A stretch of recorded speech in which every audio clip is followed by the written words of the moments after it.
how many people are in the room here today.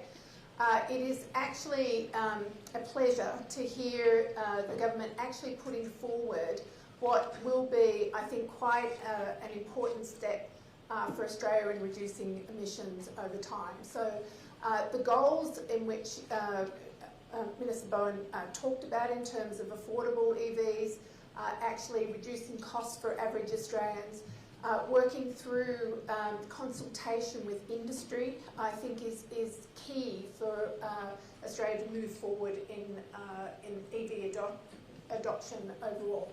So from my perspective, great progress.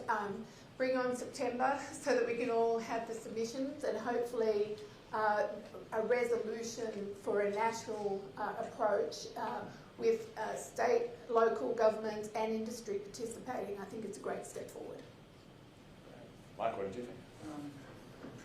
Look, I think the good things to take out of what Chris has just announced, the maturity with which the government seems to be approaching the problem is a really refreshing step, I suppose. We have to have, clearly, fuel efficiency standards. You'll hear a lot of that today. So the fact that they're on the agenda is excellent.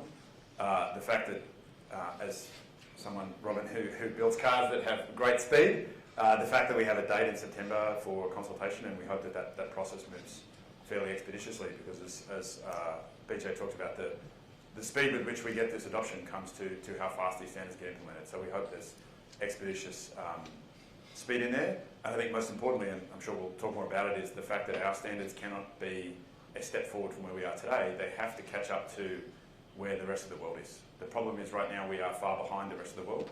Whatever we get to can't be then continue to be far behind the rest of the world. Right? We have to make that leap to catch up to where they are. I believe I heard that in the remarks today, so that's probably the thing I would take out and highlight as a real light that we need to hold on to, because that's what we need to get to, is to be on par with the rest of the world. It was great to hear Minister Bowen talk about the point that a market hits a tipping point of EV adoption and take-up accelerates from there. Boundless has been looking at 2024 as a target for that tipping point, for Australia to hit 10% of new car sales being EVs. Mike, why don't you start this time? What do you think it'll take for Australia to get there by 2024? To get to 10% by 2024 from 2 and change? Look, firstly, we have to have the belief that it's possible. We can see that. We didn't talk about our friends across the ditch in New Zealand, who've gone from 3% to 10% in a bit over a year. So we know that leap is entirely possible. When we like to talk about, oh, well, it's totally different in Sweden because they've got this different world and it's very different, I'll give you a hint, it's no different over the ditch, right? They actually use all of our vehicle standards in terms of seatbelts and regulations, and most of the road standards are exactly the same. And they have far less to gain than we do as a country. So we should take great optimism from that. The one thing they do have is very sensible fuel efficiency standards and general EV policies that we could implement relatively quickly, which I think would be the major gap closer for us to get from that 2 and change percent towards 10.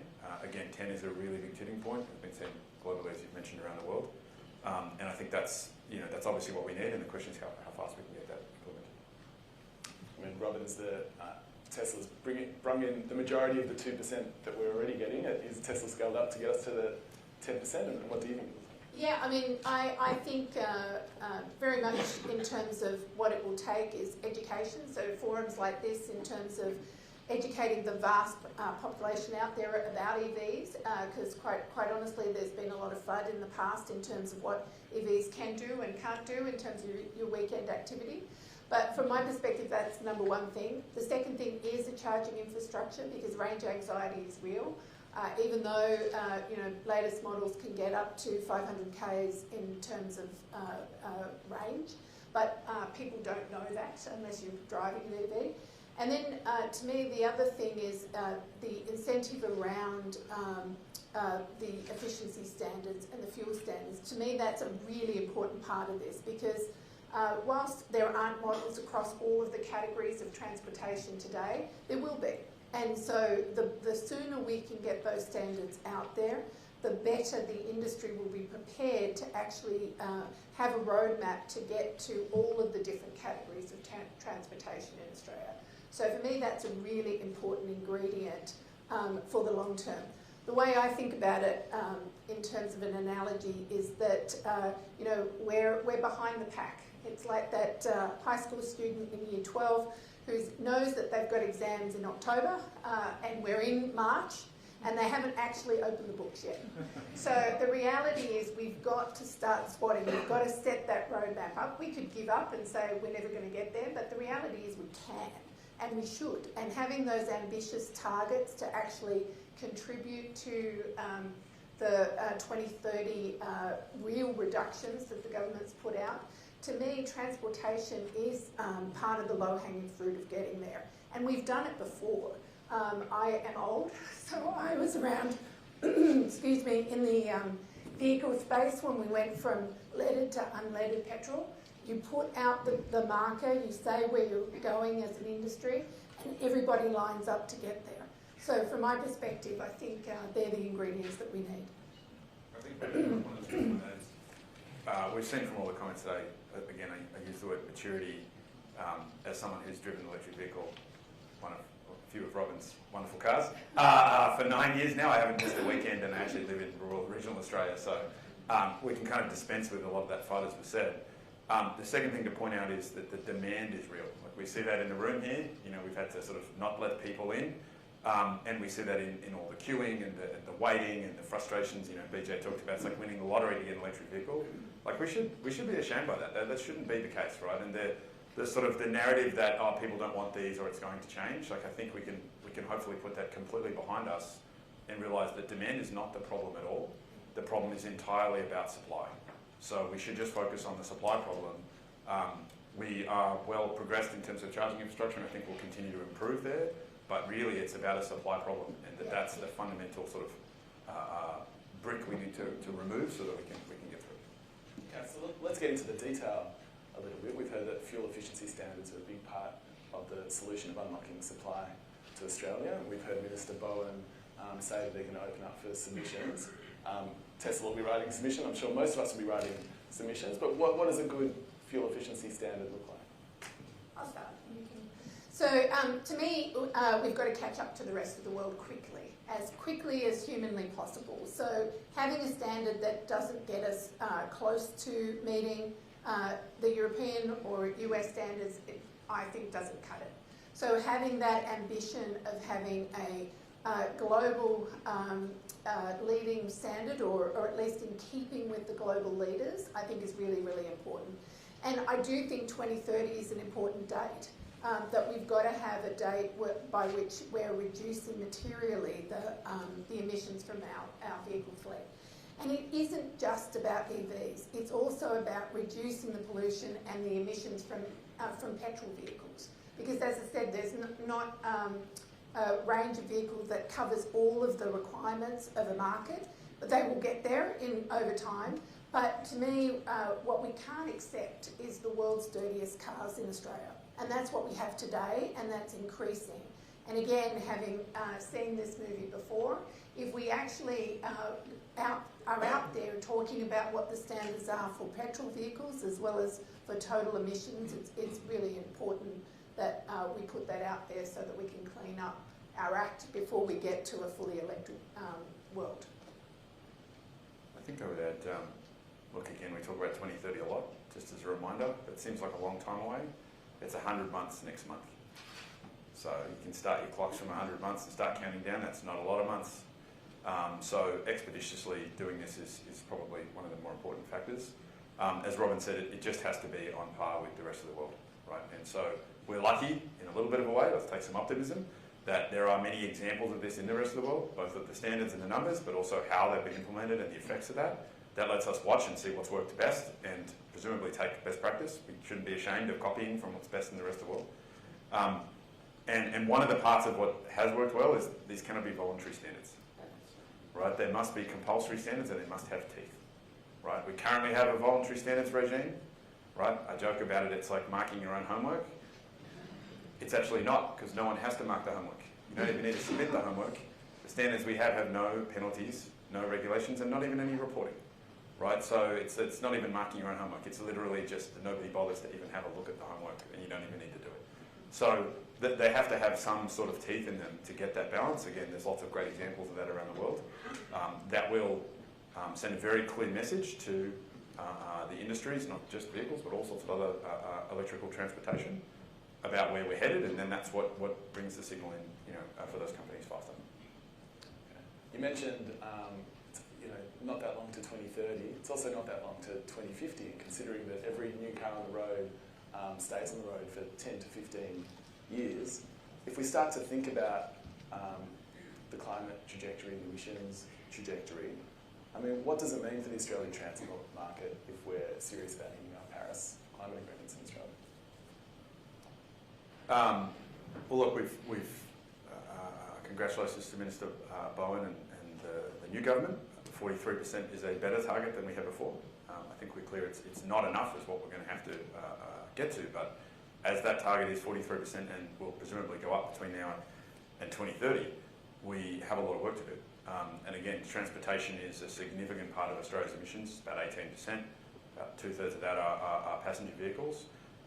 That is one of the easiest sectors for us to actually attack and make a meaningful difference in, because we have electric vehicle technology, but this is not some future magical thing we need to invent, right? I drive one every single day and have done for 9 years, and there's plenty of them out there, and they're getting cheaper, and it has lots of contingent advantages. We've talked about consumers' bills going down and everything else. So if you're looking at how Australia's going to get there, this has to be one of the major sectors that we go after very, very fast,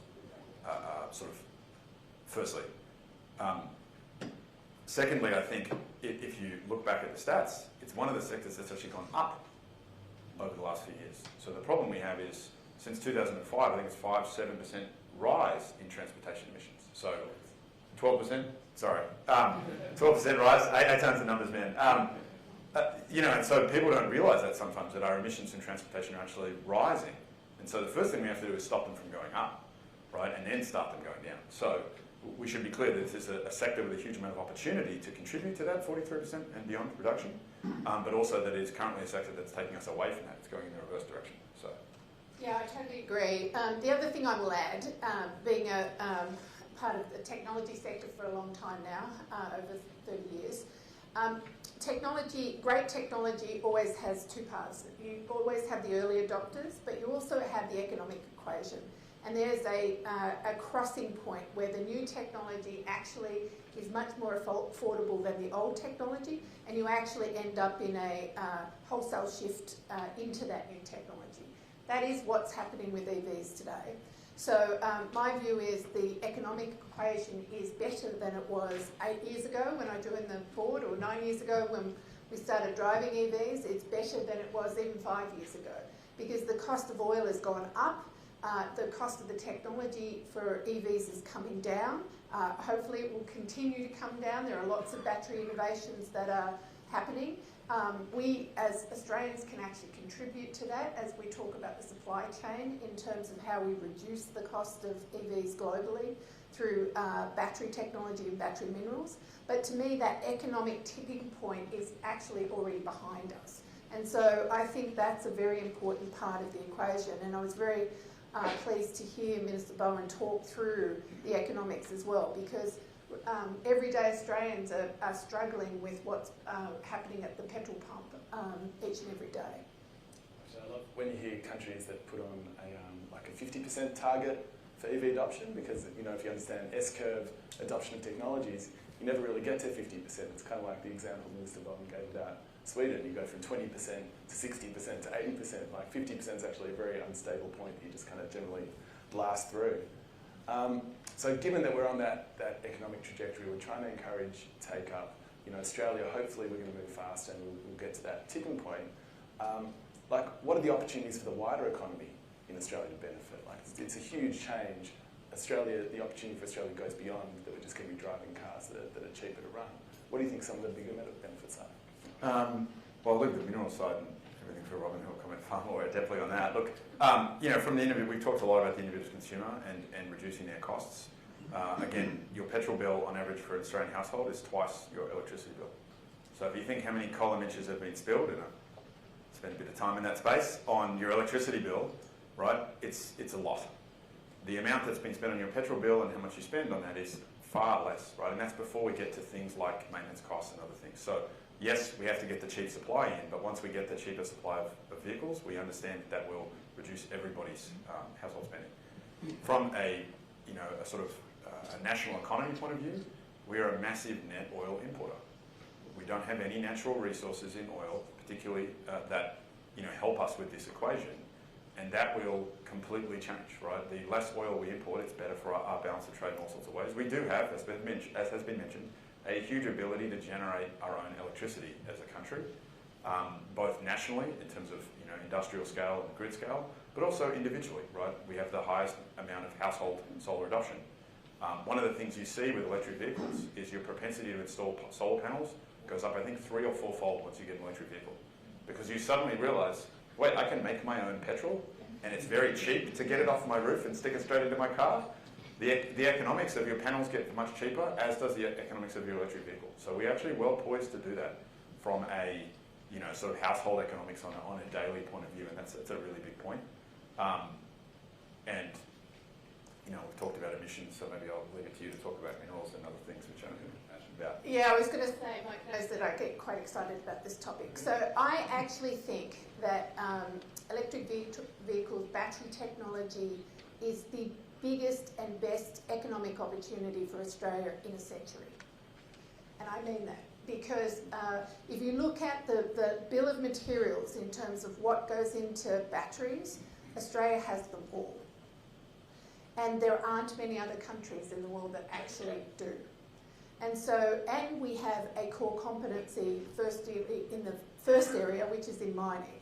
So whether it's lithium or copper or manganese or any of the different elements that go into a battery, we know how to do that.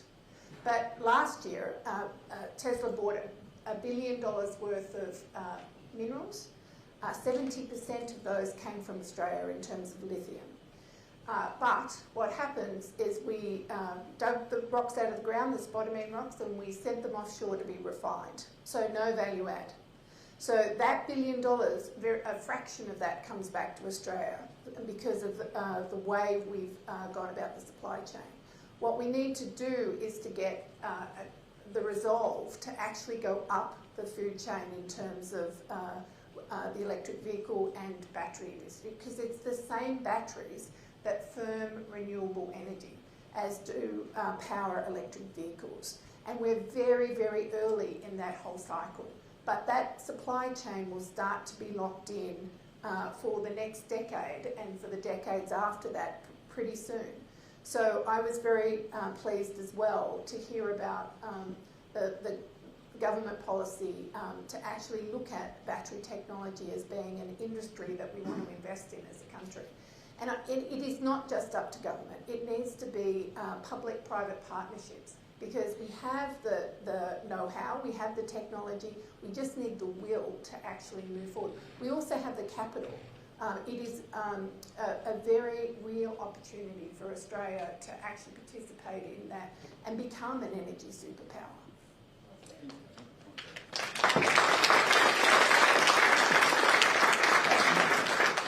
We talk at Boundless a lot about using our time, talent and treasure towards making Australia a renewable energy superpower, and this is a perfect example. When you say that, people assume that's all about putting up solar panels. And it is, right? A piece of the puzzle.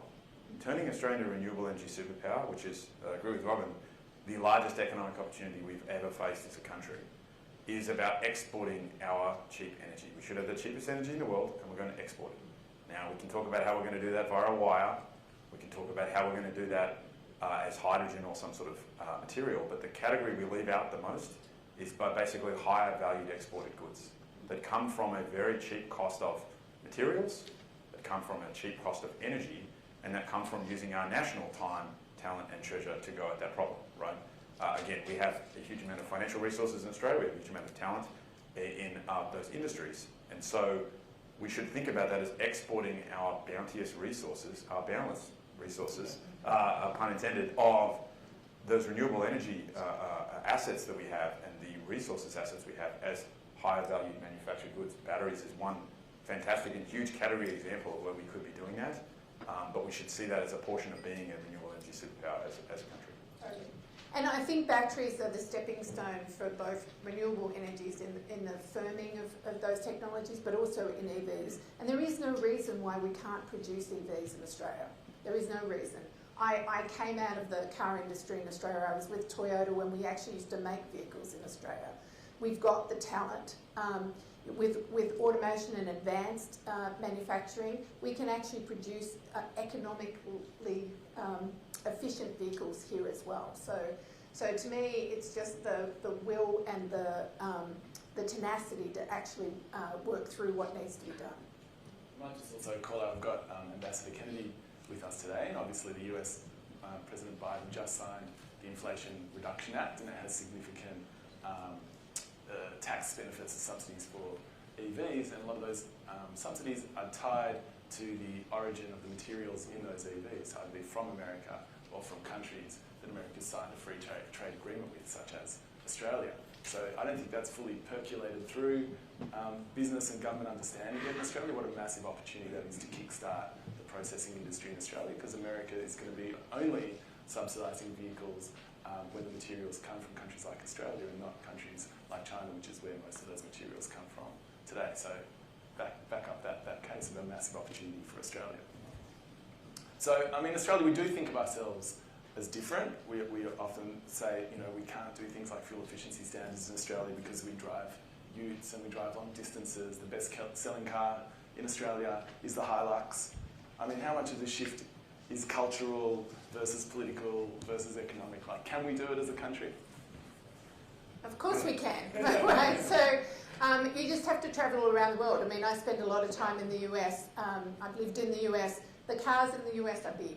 So from my perspective, if the US can actually adopt fuel standards that are much better than ours in terms of 20 to 30%, then we can do that. I mean, no one is trying to take the tradies' ute away from them. I have a family of tradespeople. But what we need to do is have utes that can actually be more efficient. And we can do that today from a petrol perspective, and then over time, as those models come out from different manufacturers around the world and hopefully even here in Australia, then you can actually replace those with electric vehicles. And again, if I go back to the economics of it, driving a ute today is a very expensive proposition in Australia. So having the ability to take technology and actually apply it to that economic equation is really important. What do you think, Mike? Look, there's absolutely no reason we can't do it. I think that's why we're all here. Look, your Hilux example is a really interesting one. Obviously, we have as a broader group, the Japanese auto manufacturers are the least ambitious, let's just say, for these standards to move. So we hope that part of the equation moves forward. I think, as we can see in the US, from the Cybertruck to the Rivians to the Ford F-150 Lightnings, like there's no shortage of electric utes and pickup trucks coming out. I forget the stats off the top of my head, but the Ford F-150 Lightning, I think, completely blew away its sales targets. And so you think, oh, well, this is a category of people who they're not really sure about electric vehicles. One comes along and it's like, again, the demand-supply equation is out. So I don't think from a demand perspective, in terms of that, it's going to make a difference. I think there's also an undersold benefit in how much it can change those jobs. Right now, I probably have particular types of tradies and tend to encourage the use of electrical tools, let's just say, on the farm. But if you've got a ute that's electrically based, one should not forget that you are taking around a power centre with you, right? So in terms of charging, whether it's a whippersnipper, whatever piece of equipment that you are putting into your ute, you have the ability to power it, right, from the ute. So you can then recharge, a battery bank that goes into a drill or whatever it is that you're taking with you. So we should forget that this can actually be not just advantageous in terms of their bills, but advantageous in terms of their efficiency of doing the job. And so I think, I've yet to find anyone that's against the equation. I think the demand and supply is exactly the same problem in that category. Imagine a world where there's no more petrol-powered leaf blowers or whippersnippers. It's all quiet electric powered from the utes. I think that's a vision we could all sign up for. Chainsaw on the farm, that is. Well, thank you so much for your time today. Obviously, you're two leaders in the industry. Thanks for all the work that you do at Tesla. Thanks to Mike for backing Boundless and for your advocacy for causes like electric vehicles in Australia. thanks to everyone today for attending. You know, it's a real show of strength. I think that the government and the media get the message this is a really serious industry and that we're ambitious and that we want to see change in Australia. So thank you all for coming and thank you both for joining us.